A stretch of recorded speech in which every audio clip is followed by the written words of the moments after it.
ଆଜିର କବିତା ହେଉଛି ବନ୍ଦୀର ବିରହ ବ୍ୟଥା, ଯାହାର କବି ହେଉଛନ୍ତି ଉତ୍କଳମଣି ଗୋପବନ୍ଧୁ ଦାସ। ସମୟ ଥିଲା 1930 ମସିହା, ଯେଉଁ ସମୟରେ ସାରା ଭାରତରେ ଆଇନ ଅମାନ୍ୟ ଆନ୍ଦୋଳନ ଚାଲିଥାଏ। ଏହି ଆନ୍ଦୋଳନକୁ ଆହୁରି ପ୍ରସାର କରିବା ପାଇଁ ଗାନ୍ଧିଜୀ ଓଡ଼ିଶାର କଟକକୁ ଆସନ୍ତି ଓ ଜନସାଧାରଣଙ୍କୁ ଭାଷଣ ଦେଇ ଆନ୍ଦୋଳନର ସମସ୍ତ ଭାର ଗୋପବନ୍ଧୁ ଦାସଙ୍କ ଉପରେ ଦିଅନ୍ତି। ତେଣୁ ଗୋପବନ୍ଧୁ ଏହି ଆନ୍ଦୋଳନର ପ୍ରଚାର ପ୍ରସାର କରୁଥିବା ବେଳେ ତାଙ୍କୁ ଇଂରେଜ ସରକାରଙ୍କ ଦ୍ୱାରା ଗିରଫ କରାଯାଇ ଝାରଖଣ୍ଡରେ ଥିବା ହଜାରିବାଗ ଜେଲକୁ ପଠାଯାଏ। ଏହି ଜେଲରେ ସେ ଥିବା ବେଳେ ତାଙ୍କୁ କିଛି ସମୟ ଦିଆଯାଇଛି ପ୍ରାଙ୍ଗଣରେ ବିତାଇବା ପାଇଁ। ଠିକ୍ ଏହି ସମୟରେ ସେ ପ୍ରକୃତିର ବିରହ ଭରା ଚିତ୍ର ଦେଖିଛନ୍ତି ଓ ନିଜ ମନରେ ସେ ନିଜ ମାତୃଭୂମି ଏବଂ ନିଜ ପ୍ରିୟଜନଙ୍କ କଥା ସେ ମନେ ପକାଇଛନ୍ତି।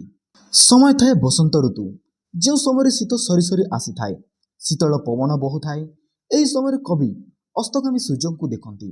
ଏହି ଦୃଶ୍ୟକୁ ଦେଖିଲା ପରେ ତାଙ୍କୁ ଲାଗେ ଯେପରି ଗୋଟିଏ ବିଦାୟର ଆୟୋଜନ କରାଯାଉଛି। ଏହି ସମୟରେ ପକ୍ଷୀମାନେ ଶବ୍ଦ କରି ନିଜ ବସାକୁ ଫେରୁଥାନ୍ତି।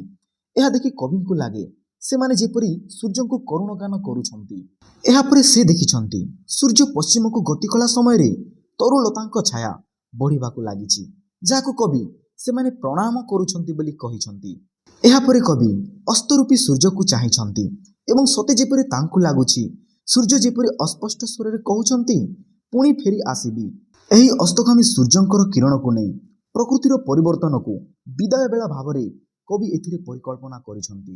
ପୁନଶ୍ଚ ସେ ପ୍ରିୟଜନଙ୍କ ଠାରୁ ଦୂରରେ ଥିବାରୁ ତାଙ୍କୁ ଏ ଯେଉଁ ଅସ୍ତକାଳୀନ ସୂର୍ଯ୍ୟର ଚିତ୍ରକୁ ଦେଖି ତାଙ୍କୁ ତାହା ଅଧିକ ପ୍ରଭାବ ବିସ୍ତାର କରିଛି।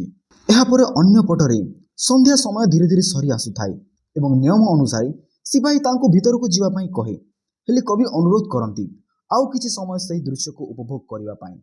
ତେଣୁ କବି ସେହି ବିରହର ଦୃଶ୍ୟକୁ ପୁଣି ଦେଖି ତାଙ୍କ ମନରେ ଭାବିଛନ୍ତି, ସୁଖ ପାଖରେ ଦୁଃଖ ଥିଲା ପରି ପ୍ରଣୟ ରୂପକ ପିଉସରେ ବିରହ ରୂପକ ବିଷ କାହିଁକି ରହିଥାଏ।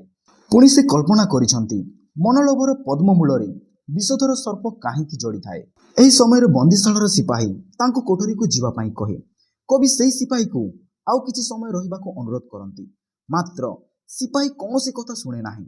ତେଣୁ କବି ମନରେ ଭାବିଛନ୍ତି ଯମଦୂତ ଭଳି ସିପାହୀକୁ କେମିତି ବା ଦୟାଭାବ ଆସିବ।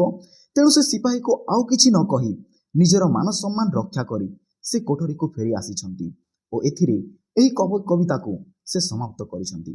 ଯଦି ଆପଣଙ୍କୁ ଏହି କବିତାଟି ଏବଂ ଏହି ପଢ଼ିବା ଟେକ୍ନିକ୍ ଯଦି ଆପଣଙ୍କୁ ପସନ୍ଦ ଲାଗିଥିବ, ତାହେଲେ ଆପଣମାନେ ଆମ ଭିଡ଼ିଓକୁ ଲାଇକ୍ କରିବା ସହ ଯଦି ନୂଆ ଆସିଛନ୍ତି ତାହେଲେ ଆପଣମାନେ ଚ୍ୟାନେଲକୁ ସବସ୍କ୍ରାଇବ୍ କରିପାରିବେ। ତାହେଲେ ଜୟ ହିନ୍ଦ, ଜୟ ଭାରତ।